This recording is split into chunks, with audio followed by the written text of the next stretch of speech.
Lancaster is a small university town, quite close to the coast in the northwest of England, just below the Lake District. Fairfield Nature Reserve is in about 5 minutes walk of the centre of Lancaster, quite close to Lancaster Castle, and similarly a few minutes walk from the railway station. The association started in 1996 and kind of grown in a fairly serendipitous way. It's a community association. It provides a small nature reserve, which is open to everybody. I'm Mick Short and this is my wife Hilary. We're both founding trustees of the Fairfield Association. I spend quite a lot of my time doing things in the nature reserve these days. And I'm the chair of the association and the person who gets most of the grant money. Instead of just protesting, we realised that we had to think of ways to get together, to raise money, and that was very hard at the beginning. And it did bring people together because we made money by having events. So we had a fun day, we went carol singing, but the community came in quite early. And following the community, we moved from a play area to an orchard in 2000, and that was kind of the beginning of what became a nature reserve. This is where the Fairfield Association started.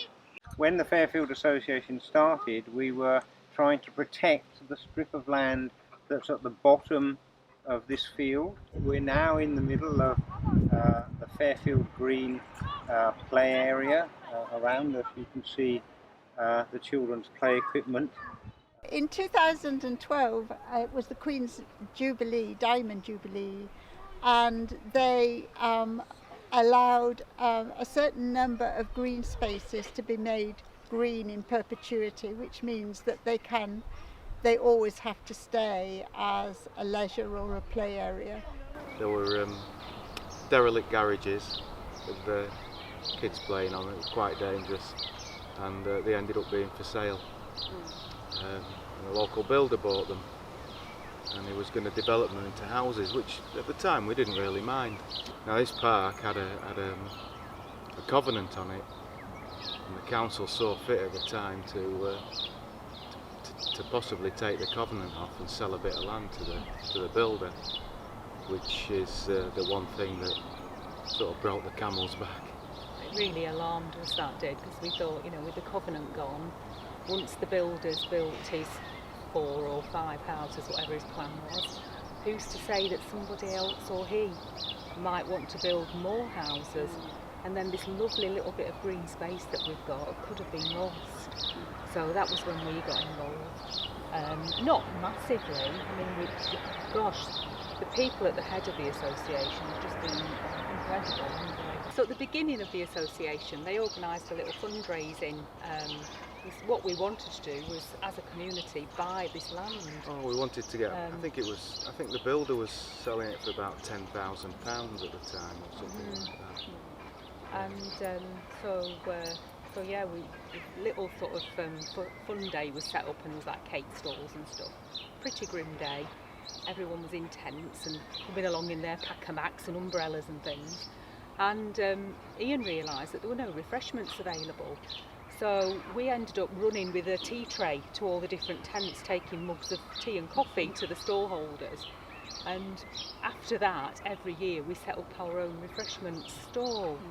Just really enjoyed being part of that community, and the fun day just grew and grew. And it's now become, quite epic. The last one we had, there was a big stage of musicians and goodness only knows what, so to see how it's changed from that little bit with just a core few of the community being involved, to suddenly everybody coming here and really enjoying and celebrating the space that we've got. The biggest event in the early days was the tug of war, wasn't it? The tug of war was so funny. All the kids, there'd be little kids hanging onto the rope, and as the rope was being pulled, their feet would leave the ground and they're dangling. It was really good fun. It all started from these few garages here.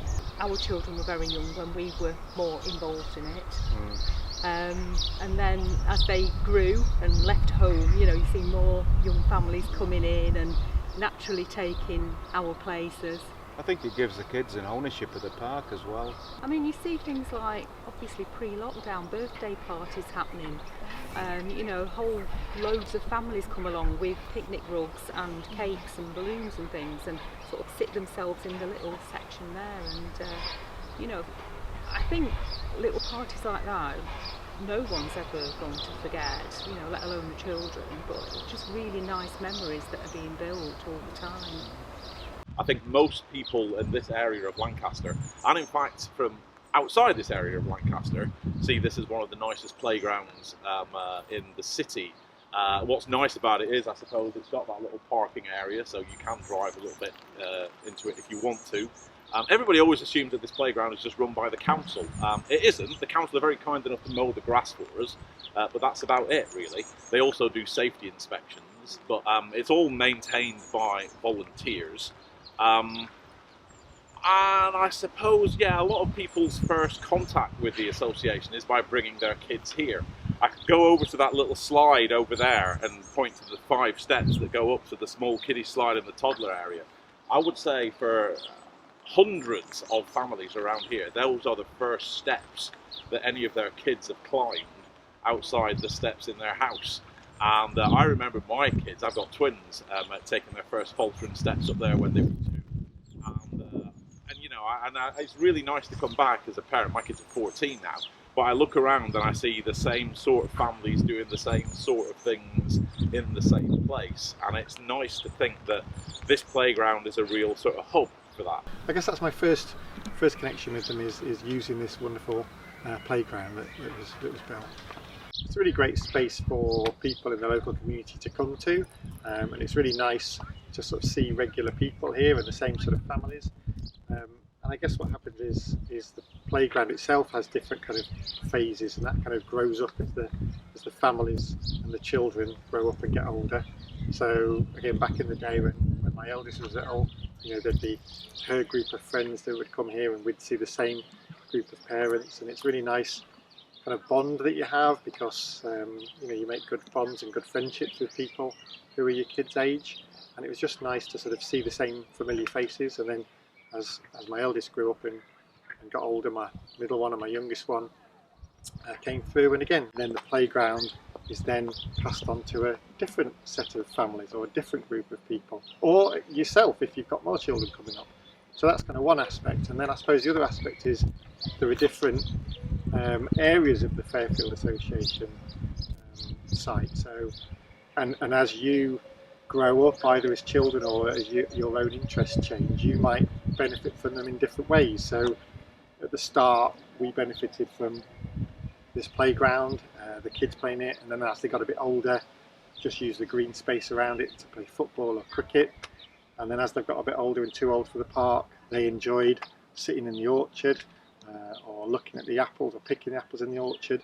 We get lots and lots of kids, sometimes in fancy dress, dressed as the Oak King or the Apple Queen, and we sort of get our drums and our gongs and just march all the way up through the orchard and all the way back again, chanting, singing wassailing songs.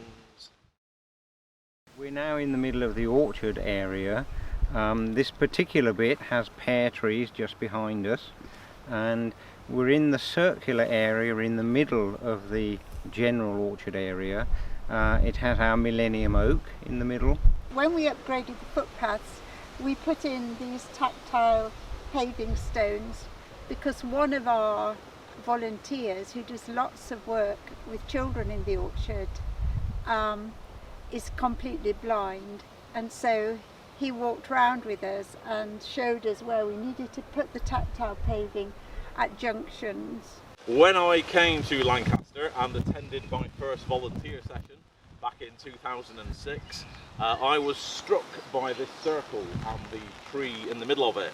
Back 14 years ago, I would say the tree was only about a third of the size that it is now. And it occurred to me that we could use this space and the orchard in general to put an event on in the winter. The association is very good at putting on events in the sunshine, Easter, summer, Apple Day in the autumn, but we didn't have anything in the calendar in the winter. The first one we did was 2008. Now the point of a wassailing is to protect the apple trees from the incursions of evil spirits. So traditionally, back in the 17th century, what would happen is you would have drums and pots and pans and gongs and lots of shouting and singing. People would fire blunderbusses into the air in order to scare away these evil spirits. And of course this sounds very superstitious, like a remnant from another time.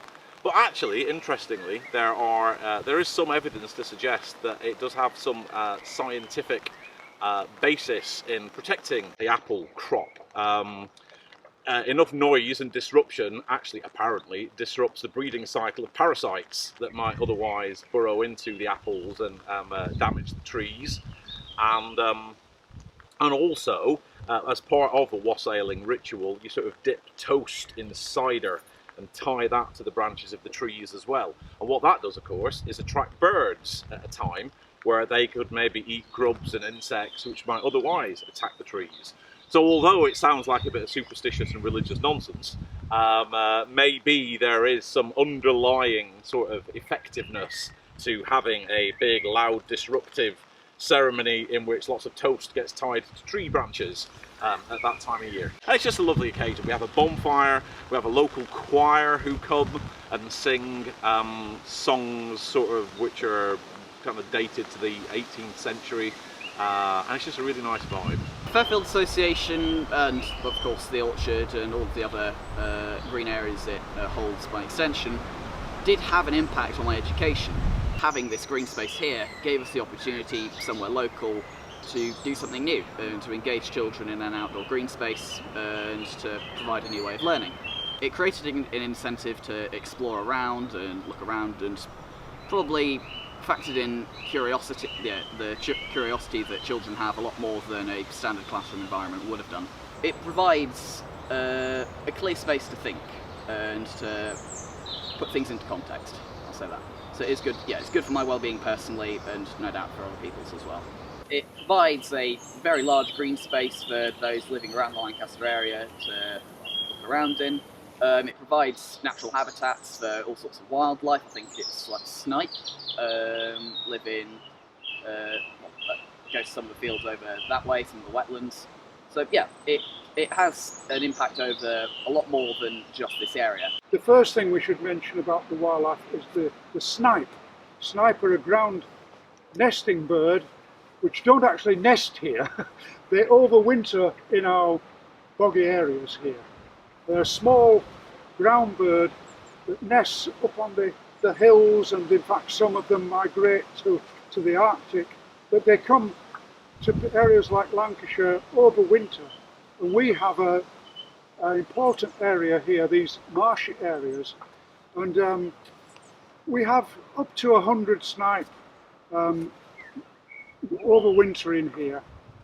We don't see them very often, but we do have brown hare in our fields. We have some roe deer, fox. We don't have rabbits, thank goodness, because they tend to eat our saplings. We have a group called the North Lancashire Wildlife Group, who do a regular blitz of the insect life, especially moths. And then we have the flowers, and a few years ago I did a count, and I think I got up to about 80 different species of flowers that we have on our nature reserve. Most of them are very common, but we have some nice not so common ones. The place we're standing now was some muddy fields, rather neglected, with what was supposed to be a footpath running through them, but it was so muddy that very few people used it. And the association got the idea that something could be done about it, and applied for a Millennium Grant, because there were lots of grants in 2000 for community projects, to turn it into a community orchard. And the community part means that everybody's entitled to be a member of it, anybody can come and participate. So with the fauna, it's mainly kind of like a local space, really, I think, for me and my family. We're now standing on what we call the fauna footpath, which is basically a path that goes from the entrance to the orchard around the edge of the fauna part of the nature reserve to the bottom of Cromwell Road. Fauna was the first bit of nature reserve that we had after the orchard, and essentially it's the set of fields that go from here down to Lucy Brook, which is where that first line of trees and hedges are at the bottom. And then it goes around the corner, the path goes around to the left in a moment, and there are more fields around there. When we extended the nature reserve by buying the fields that we call the flora fields, because we wanted a flora and fauna nature reserve, they're the fields that are beyond Lucy Brook. Well, my eldest daughter volunteered for the Fairfield Association when she was doing her D.V, so she helped sort of lay some of the hedges and do some of the planting and stuff like that. So that's quite nice for her and for us as we sort of take a walk. We can see the sort of work that she's done, and then we also contribute just to the Fairfield community just each month as well, just to kind of try and help support that. So yeah, it's just like a really nice local green space, really, and we're really grateful for it. We think it helps everybody in the community have access to a safe space, and a space that's really enjoyable, and a space that, in my opinion, is really important. So I think it contributes to the community's well-being, and then, I don't know if this sounds silly, but I think that has then a knock-on effect, because I think if people are happy and have access to somewhere like this, I think they kind of become happier people, and then the people within the community, so they feel connected with nature, but they've got that sort of something in common as well. So when you walk around here, or you walk up the new path at Ponywood, you tend to see similar sort of people, and you sort of have a shared connection. I think a shared space that it doesn't belong to anybody, it belongs to everybody. For me personally, it's tremendous. It's having this nature reserve right on my doorstep, and when I walk around here, or I jog around here, or if I'm working here, I can see the impact it has on everybody else. I mean, there's so many dog walkers. There are parents bringing their children round, particularly when the calves are born, sort of around about March, April. And I think it's a kind of introduction as well to a lot of children, because the houses around here, many of them in that direction, they just have little terraces with small backyards. So to actually have this wide open space that you can walk through, okay, not in, because it is either for grazing or for nature, you can walk through it, and even the orchard certainly, you can walk around, you can touch everything. Yeah, I'm sure it's great. We have a 50-acre nature reserve here, and 90% of the maintenance work is done by volunteers. So there's quite a lot to organise. We have a wonderful group of people. I guess we have in total about 60 or 70 people who from time to time help to maintain the reserve. We've been scything this morning. This is a scythe. We look after our hedges, we dig ragwort out, we keep our paths clear, all sorts of things. Some of the memories are the funny ones, like when we first got waders, I was so excited, because you've got like these big rubber like galoshes that on me come up to about here, with great big wellies on, and you wade into this muddy, stinking, cold, wet pond and do whatever, you know, is required, clearing out the sort of sludgy stuff. And one, I think it was last year, we put nests, and Graham had labelled them with different names, like one was called Emma, for example. I think one of them saw a duck's nest, but none of the others. So there was plenty of, you know, it was great fun putting them in, and not knowing what was going to happen, but being able to kind of get reports back every week about, well, you know, any action in the duck's nest, and there was one, and we refreshed them again this year. So I suppose it's when you get to do something like that that's a little bit out of the ordinary. You know, how many people have waded into muddy ponds to set up duck's eggs with the name on it? It's actually quite a good plant in terms of wildlife, because it does, I can't remember the name, I think it might be the cinnabar moth, I don't know, but its caterpillars really love the flowers, and they will, I mean, that's great. But the problem about ragwort in a field where there are cows or sheep or horses grazing is that it's actually poisonous. So to them, it has to be dug out if it's used for grazing or if it's cut down and used for hay. So that's our job every year, is to dig out the ragwort, preferably, actually dig it out, the whole roots and everything, preferably before it flowers. So as part of the Pony Wood project, we upgraded all the footpaths. The original intention for Mr. Dawson was that the trees here in Pony Wood were going to form the beginning of a line that would go all the way across to the castle. So there'd be a kind of avenue of trees. But for some reason or other, it never happened. When we came to look at these trees, they are not, they're not, as Mick said, they're not naturally suited to being on the top of a hill. They're grafted, some of them, because they're quite exotic species for the north of England.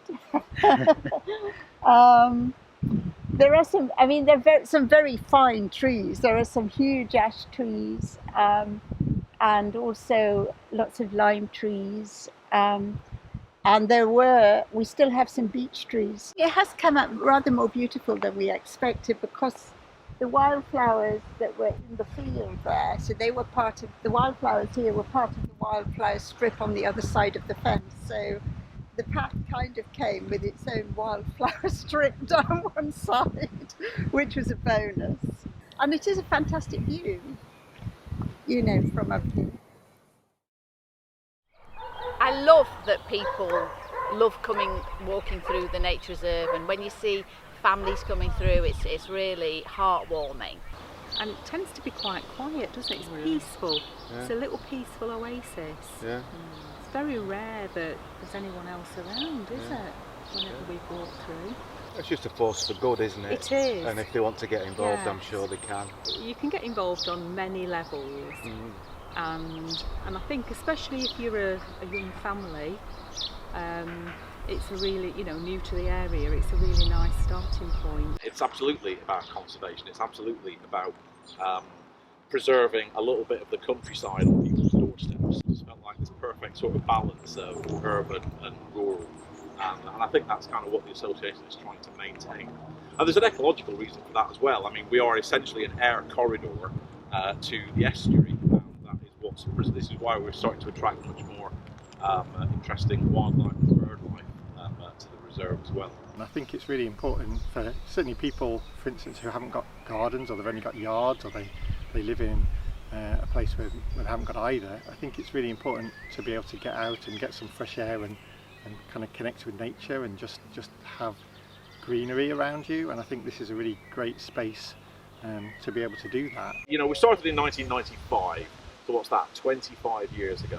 If we're going to make our half century, we're going to need more young, enthusiastic people to stick their neck out and get involved, tell us we're doing things wrong, tell us though what we should be doing differently, and putting it in the context of you know, the bigger, probably, you know, climate battles that are being fought, and to see of it as a little patch of ground that is worth fighting for.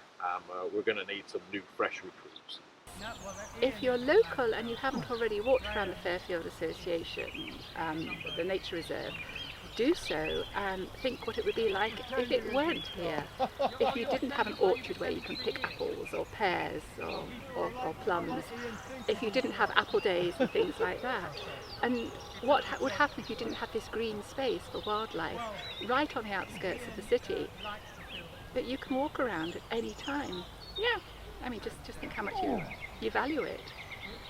So I would encourage the public to, well, perhaps volunteer if you have the time, to preserve this green space that is, well, so prevalent in our lives. If you're a young adult and you volunteer, I think you see the good that your work does, and you see the good that your volunteering does, but also you gain a lot of skills generally, but I think you gain a lot of sort of social skills as well, if that makes sense. You know, you're kind of mixing with people of all ages who all help out, and that's a really important thing. And you know, there isn't like an age barrier on people volunteering, so people that do it make really good bonds and have really good connections and friendships.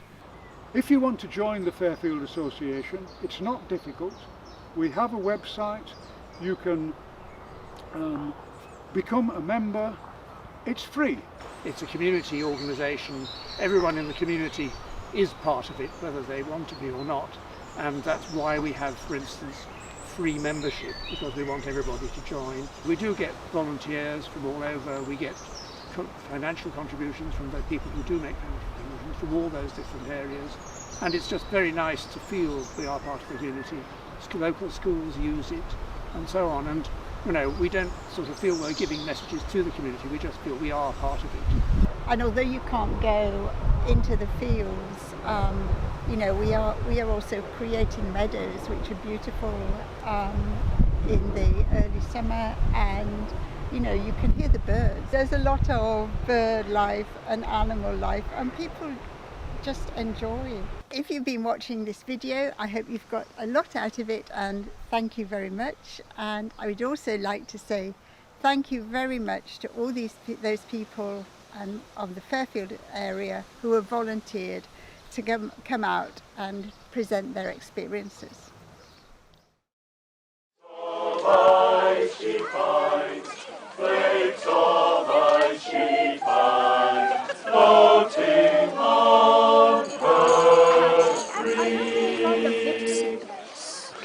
Now Christmas is come, and the song is almost done, for we soon shall have the turn of the year.